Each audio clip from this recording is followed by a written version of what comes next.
네, 반갑습니다. 도도티브의 위드파파입니다. 오늘은 11월 또 하나의 페이스리프트를 기다리고 있는 그랜저 IG가 어떤 식의 디자인을 추구할지 그랜저의 역사와 함께 살펴보는 시간을 갖도록 하겠습니다. 요즘 어떻게 지내냐라는 친구의 말에 그랜저로 대답했습니다 라는 카피 문구가 생각이 나는데요. 30년간 그랜저는 현대자동차의 대형 패밀리 세단을 담당하고 있었습니다.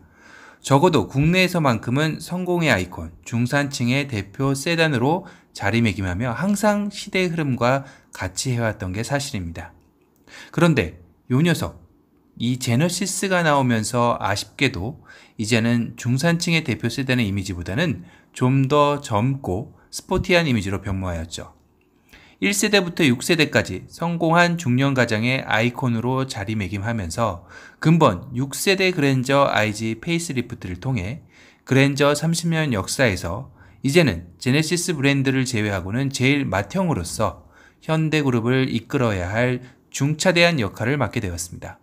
더욱이 이번에 출시되었던 친척버린 K7 프리미어의 선방으로 요새 맏형의 자리를 위협받고 있는 상황에서 정말 절치부심하고 나오리라는 생각이 듭니다. 그럼 그랜저 30년의 역사를 한번 살펴보도록 하겠습니다. 1세대 그랜저는 1986년 자체 생산이 아닌 미쓰비시의 베이스를 그대로 들여와 생산하였고 직선의 강인함을 나타내어 일명 각그랜저라는 별명과 함께 소위 좀 사회적 지위나 힘 좀 쓰는 분들이 타던 차량으로 인식되어 있었습니다. 중년 가장들의 구매 선호도 1위 차량이었으니까 지금 봐도 디자인은 상당히 슝후하고 멋집니다. 레트로 감성으로 1세대 디자인으로 복귀하는 건 어떨까라는 생각도 들 정도네요. 2세대는 1992년 6년 만에 2세대 그랜저로 세대 교체가 됩니다.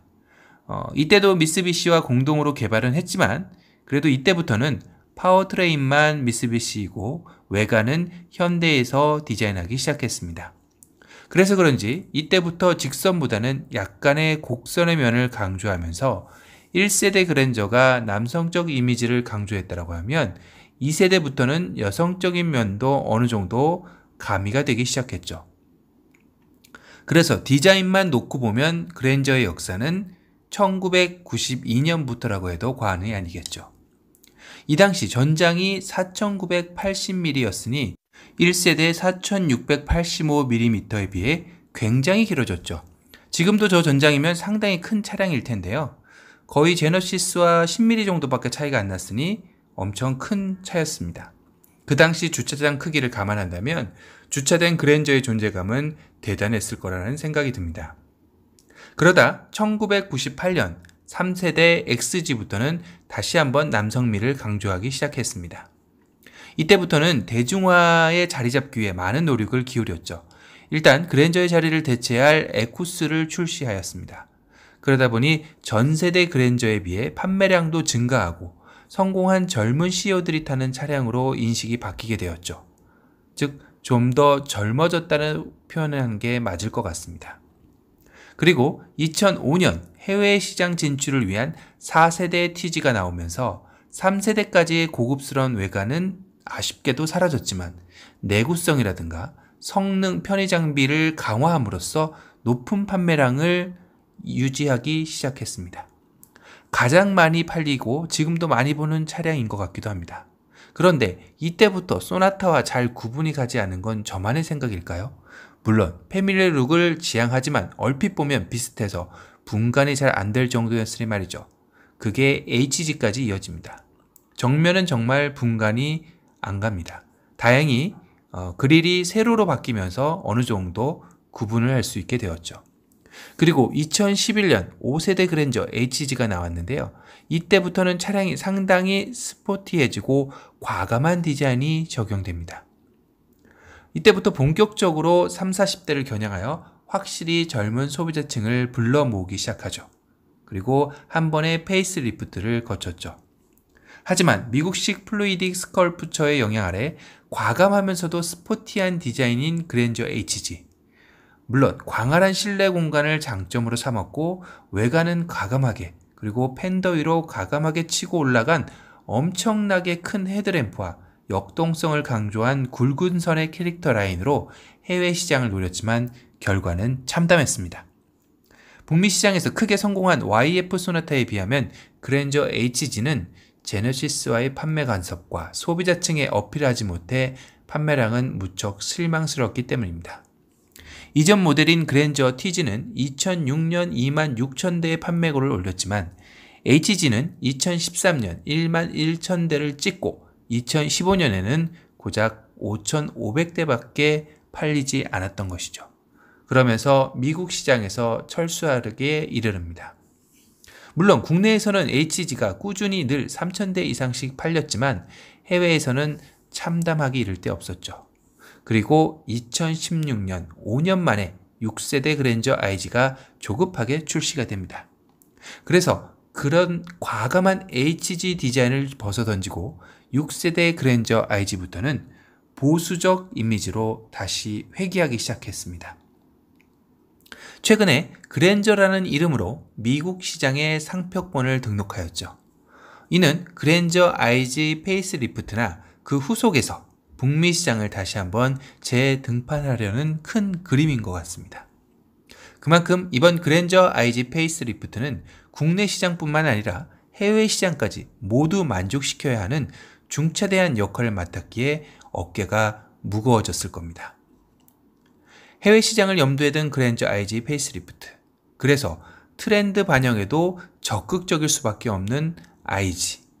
하지만 너무나도 과감했던 디자인을 가졌던 그랜저 HG가 북미 시장에서 실패한 이후로 그랜저 IG 페이스리프트는 트렌드 반영이 매우 적극적으로 나올 것으로 예상이 됩니다. 첫 번째로는 안정성입니다. 소나타 DM8부터 적용된 3세대 플랫폼은 미국의 스몰 오버랩 안전 기준을 만족시킬 수 있는 안전성 보장 플랫폼으로 적용될 것입니다. 그래서 기존 IG에 비해서는 전고가 낮고 넓어진 모습을 위장막 사진에서 살펴볼 수 있습니다. 차체의 볼륨감을 더하기 위해서 프론트 본닛을 더 길고 직선을 강조한 듯 보입니다. 이는 글로벌에서도 인기를 끌고 있는 모델들을 보면 스포티함을 강조한 차량들, 즉 쿠페 차량이죠. 인기를 끌고 있는 것을 감안한 페이스리프트가 아닐까 싶습니다. 머플러 역시 스포츠성을 강조한 느낌으로 출시될 듯합니다. 위장막 차량 사진에서 보면 블랙 사이드 미러가 나와 있는데요. 그랜저 IG 스포츠 모델도 기대해 볼만 할 것 같습니다. 두 번째는 전면부의 형상을 들 수 있는데요. 현재 소나타 DM8과 아반떼의 경우도 보면 전면부가 흡사 스포츠카를 연상하게 하는 낮고 날렵한 이미지를 가져오고 있습니다. 이는 그릴과 헤드램프의 지상고를 낮게 하여 로우라이즈 스타일로 스포츠카의 뉘앙스를 내는 기본 요건 중에 하나입니다. 근본 그랜저 IG 페이스리프트 역시 그릴과 헤드램프를 최대한 낮게 보이게 하기 위해 앞트임을 크게 할 뜻으로 보입니다. 최근 중국에서 출시된 라페스타를 보면 어느 정도 감이 올 것입니다. 그런데 문제는 로우라이즈 스타일을 채택하면 그랜저의 중후함과 웅장함의 30년 디자인은 버릴 수밖에 없다는 겁니다. 그렇기 때문에 이번 그랜저 IG 페이스리프트에서도 시대적 흐름을 따를 것으로 보여집니다. 이제는 그랜저의 장엄함과 위엄이라는 수식어는 사라질 것으로 보입니다. 후문부 역시 변화가 뚜렷해 보이는데요. 일단 그랜저 IG의 상징이었던 가로로 길게 이어지는 테일램프가 어떻게 변할지도 궁금합니다. 위장막에서는 상당히 얄쌍해진 느낌입니다. 특히 보조 제동등은 IG에서의 아쉬움을 달래려는 듯 상당히 커지게 나오는 것 같습니다. 그리고 리어 램프를 리어 스포일러화하면서 전면부와 마찬가지로 스포츠차의 뉘앙스를 내려한 것 같습니다. 지금까지 예상 디자인의 기준은 루필루즈 컨셉트카를 보시면 될 듯하네요. 그리고 헤드램프의 지상고를 낮게 하여 로우라이즈 스타일로 스포츠카의 뉘앙스를 내는데 기본 요건을 갖춘 컨셉트카가 맞기 때문입니다. 그랜저 IG 총평을 해보자면 분명 국내뿐만 아니라 해외 시장 진출을 생각하고 출시되는 만큼 과한 디자인 변화보다는 약간은 보수적이면서도 때론 스포츠카의 형상을 띠는 팔색조의 매력의 차로 탄생할 것으로 생각됩니다. 거기다가 최신 신기술 및 차세대 플랫폼 장착은 기본이 되겠죠. 해외에서의 성공을 위한 시험대에 오른 그랜저 IG 페이스리프트. 과연 어떠한 페리로 우리를 또 한 번 놀라게 할지 기대해 봅니다. 그럼 또 다른 신차 소식으로 찾아뵙도록 하겠습니다. 도드튜브의 위드파파였습니다. 감사합니다.